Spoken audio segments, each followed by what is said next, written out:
Latest ആയിട്ട് നമ്മൾ ഇൻസ്റ്റാഗ്രാമിൽ നോക്കിക്കഴിഞ്ഞാൽ അസീന എന്ന് പറഞ്ഞൊരു പെൺകുട്ടിയുടെ വീഡിയോ ആണ് ഭയങ്കര വൈറലായിട്ട് പൊയ്ക്കൊണ്ടേയിരിക്കുന്നത്. കല്യാണി എന്നുള്ളൊരു സോങ്ങിനുണ്ടെങ്കിൽ കോളേജിൽ ഡാൻസ് കളിക്കുന്ന ഒരു വീഡിയോ ആയിരുന്നു. അപ്പോൾ അതിന് പ്രത്യേകിച്ചുണ്ടെങ്കിൽ ഒരു കുഴപ്പമോ കാര്യങ്ങളോ ഒന്നുമില്ല. പക്ഷേ ചിലരുണ്ട് ഈ മതത്തിന് തലയ്ക്ക് പിടിച്ച് കിടക്കുന്ന ഒരുപാട് പേരുണ്ട്. ഇതാണ് ഹിജാബ് ഇട്ടിട്ട് എന്തിനാ ഇങ്ങനെ ഡാൻസ് കളിക്കുന്നത്, ഹിജാബ് ഇട്ടിട്ടാണോ ഡാൻസ് കളിക്കുന്നതെന്ന് പറഞ്ഞ് അങ്ങനെ പലരും ഉണ്ട് ഈ ഭയങ്കര മോശമുള്ള രീതിയിലൊക്കെ കമൻസ് ഒക്കെ ഇട്ടിട്ടുണ്ടായിരുന്നു. ആ കമൻറ്റ് ബോക്സ് നോക്കിക്കഴിഞ്ഞാൽ ഭയങ്കര മോശമായിട്ടുള്ള രീതിയിലായിരുന്നു. ബെൽറ്റിൻ്റെ ഒക്കെ ഉണ്ടെങ്കിൽ പിക്ചറൊക്കെ ഇടുന്നതായിട്ട് അതിനകത്ത് കണ്ടിട്ടുണ്ടായിരുന്നു. ഭയങ്കരമായിട്ട് നല്ല രീതിയിലുണ്ടെങ്കിൽ സ്ട്രിക്റ്റ് ആയിട്ട് വീട്ടുകാർ നോക്കാത്തതിൻ്റെ പ്രശ്നം അങ്ങനെ എങ്ങനെയാണെന്ന് പറഞ്ഞുകൊണ്ടെങ്കിൽ ഒരുപാട് പേരുണ്ടെങ്കിൽ ഇതിനൊക്കെ സംസാരിക്കുന്നുണ്ടായിരുന്നു.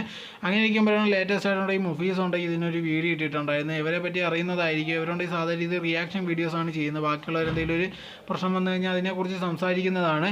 സോ എന്തായിരുന്നാലും ഇവർ വന്നിട്ട് ഇതാണ് ഹിജാബ് ഇട്ടിട്ടാണോ ഇങ്ങനെയൊക്കെ ചെയ്യുന്നത്, ഇപ്പോൾ ഇത്രയും പേര് ഡാൻസ് കളിച്ചിട്ട് ആൾക്കാരെന്താ ഇവരെ ഇങ്ങനെ നോക്കാൻ കാരണം എന്ന് പറഞ്ഞാൽ അത് ഹിജാബ് കാരണമാണ്. ഒരു മതത്തെ ഇങ്ങനെ നാറ്റിക്കാൻ പാടില്ല അങ്ങനെ എങ്ങനെയാണെന്ന് പറഞ്ഞുകൊണ്ടെങ്കിൽ ഒരു ഭയങ്കരമായിട്ടുള്ള രീതിയിലൊക്കെ ഒരു വീഡിയോ ചെയ്യുന്നുണ്ടായിരുന്നു. എന്തായിരുന്നാലും ഈ പെൺകുട്ടി ഉണ്ടെങ്കിൽ ലേറ്റസ്റ്റ് ആയിട്ട് ഒരു വീഡിയോ ഒക്കെ ഇട്ടിട്ടുണ്ടായിരുന്നു. തനിക്കുണ്ടെങ്കിൽ ആരും എന്ത് പറഞ്ഞാലും ഒരു കുഴപ്പമില്ല.